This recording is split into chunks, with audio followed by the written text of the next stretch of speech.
শালা আজকে England versus আর্জেন্টিনার খেলা, আর এই জন্য আমাদের বাসার সবারই ঘুম হারাম হয়ে গেছে। শুধু যে ঘুম হারাম হচ্ছে তা কিন্তু না, সাথে সাথে সবার হাগাও বন্ধ হয়ে গেছে।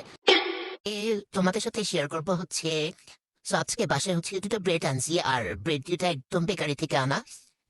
এই যে এই ব্রেডটা দেখো, ওই ব্রেডটা আমি যখন বেকারিতে দেখে আনছি দেখে খুবই ভালো লাগছে, স্পেশালি এটা চকলেট ফ্লেভারের একটা কেক, আর এটা লাইক মাত্রই বেক করে রাখছিল। খুবই সফট দুইটা ব্রেড। সো আমি খুবই কনফিউশনে পড়ে গেছিলাম যে কোনটা রেখে কোনটা খাবো।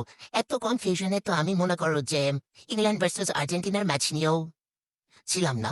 সো যাই হোক, এখন তোমরা আমাকে কমেন্ট করে জানাও যে আগে। আর ব্রেড দুটা কিন্তু একদম ফ্রেশলি বেক করা, অ্যান্ড প্রাইসও খুবই রিজনেবল ছিল, মাত্র 70 টাকা ছিল। সো ব্রেড দুটা দেখে আমি আর লোক সামলাতে পারতেছিলাম না, এজন্য ভাবলাম যে এখনই ট্রাই করে তোমাদের সাথে একটা রিভিউ শেয়ার করি। তো প্রথমেই হচ্ছে আমি, হ্যাঁ তোমরা ঠিক ধরতে পারছো, আমি হচ্ছে চকলেট ব্রেডটা ট্রাই করবো। অ্যান্ড ব্রেড দেখতে খুবই এক যে সুন্দর তা কিন্তু না, খেতেও খুবই মজা। এই যে দেখো, এখন আমি এটা প্যাকেজিংটা খুলতেছি, আর উপরে তোমরা দেখতে পারবা যে সিসিমি সিড অ্যাড করা, ভালো পরিমাণে সিসিমি সিড অ্যাড করা।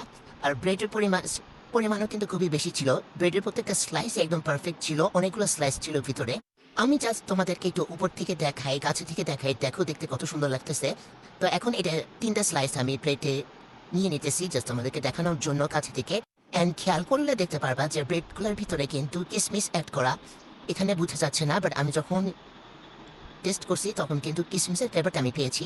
আর আরেকটা জিনিস হচ্ছে, এই ব্রেডটা খুবই মজা, খুব বেশি সুইট না, খুব বেশি মিষ্টি না, খেতে খুবই মজা, চকলেট একটু ফ্লেভার দেয়। আর এরকম একটা freshly baked soft chocolate bread কার না খেতে ভালো লাগে, স্পেশালি যারা চকলেট লাভার আপনারা আসো।